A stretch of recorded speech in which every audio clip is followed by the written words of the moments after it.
वरुण गांधी ने उठाया ऐसा कदम, पूरा हिंदुस्तान आया एक फैसले के साथ। सैनिकों के सम्मान में वरुण गांधी मैदान में। देश के पहले नेता ने छोड़ी पेंशन। विधायक सांसद को नहीं मिलेगी पेंशन, वरुण की चिट्ठी से हिल जाएगा देश। पिछले कुछ दिनों से देश में एक सवाल है, जब देश के सैनिकों को पेंशन नहीं तो फिर विधायकों और सांसदों को पेंशन क्यों?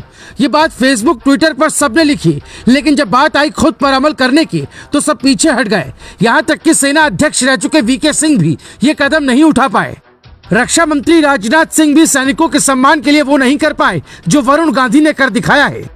जब कोई नेता देश हित में कदम उठाता है तो उसकी तारीफ करनी चाहिए। वरुण गांधी देश के पहले नेता होंगे जिन्होंने अग्निवीरों को पेंशन न मिलने के मुद्दे पर अपनी भी पेंशन छोड़ दी है। ये एक शुरुआत है, क्योंकि आने वाले दिनों में वरुण गांधी कुछ ऐसा करने वाले हैं जिसके बाद पीएम मोदी से लेकर सीएम योगी तक सबको मजबूर होना पड़ेगा। देश के हर नेता को पेंशन छोड़ने का ऐलान करना होगा और सदन में इसके लिए कानून लाना होगा। जो वर्दी में जाते हैं और ताबूत में आते हैं, अगर उन्हें पेंशन नहीं तो फिर नेताओं को क्यों? इसी भावना को समझते हुए देश के पहले सांसद का यह ऐलान आपका दिल जीत लेगा। अल्पावधि की सेवा करने वाले अग्निवीर पेंशन के हकदार नहीं है तो जनप्रतिनिधियों को ये सहूलियत क्यों? राष्ट्र रक्षकों को पेंशन का अधिकार नहीं है तो मैं भी खुद की पेंशन छोड़ने को तैयार हूँ। क्या हम विधायक सांसद अपनी पेंशन छोड़ ये नहीं सुनिश्चित कर सकते कि अग्निवीरों को पेंशन मिले? इस ऐलान के साथ सभी नेताओं के सामने एक विकल्प होगा। वो देश की व्यवस्था को आगे बढ़ाना चाहते हैं या निजी हित के लिए सियासत में आए हैं। वरुण गांधी मॉनसून सत्र के दौरान ये मुद्दा सदन में उठाने वाले हैं। पीएम मोदी, लोकसभा अध्यक्ष ओम बिरला, भावी राष्ट्रपति द्रौपदी मुर्मू और रक्षा मंत्री राजनाथ सिंह से संसद में कानून बनाने और पेंशन छोड़ने की गुजारिश करने वाले हैं। ये सवाल ऐसा है जिससे वरुण गांधी का कद देश में बढ़ जाएगा। सेना में जाने वाले जवानों का कोई नेता होगा तो वो वरुण गांधी होंगे।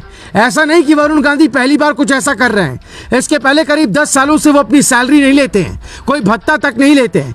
सैलरी और भत्ता वो उन किसान परिवारों में बांट देते हैं जिस परिवार से किसी ने आत्महत्या की हो। आज आप वरुण गांधी को बागी कह सकते हैं, लेकिन अगर कोई बागी अपने हक की बात ना करके देश हित की बात करे तो ऐसा बागी अच्छा होता है। सवाल उठता है कि जब देश में खर्च के दबाव में सैनिकों की नौकरी सिर्फ 4 साल की जा सकती है, पेंशन रोका जा सकता है, तो फिर नेताओं पर बेतहाशा खर्च क्यों नहीं रोका जा सकता? 2018 आरटीआई के मुताबिक एक सांसद पर एक साल में 72 लाख रुपए खर्च होता है, यानी 6 लाख रुपए महीना। 2014 से 2018 तक करीब 15.54 अरब रुपए खर्च किए जा चुके हैं। संविधान भत्ता 70,000, फर्नीचर भत्ता 1 लाख, दफ्तर का खर्च 60,000, यानी सैलरी मिलाकर करीब 75 लाख साल में एक सांसद कमाता है। देश बदलने का ठेका सिर्फ सैनिक क्यों ले, नेताओं को भी लेना चाहिए और वरुण गांधी की तरह आगे आकर पेंशन सैलरी छोड़नी चाहिए। अब सवाल उठता है, क्या पीएम मोदी कुछ ऐसे कदम उठा सकते हैं जिससे देश में किसी नेता को पेंशन न मिले? ऐसा इसलिए किया जाना चाहिए क्योंकि एक ही सीट पर कई उम्मीदवार होते हैं और देश पर बोझ बढ़ता है। पीएम मोदी ने सत्ता में आने के बाद लाल बत्ती पर प्रहार किया, जिसका संदेश समाज में अच्छा गया।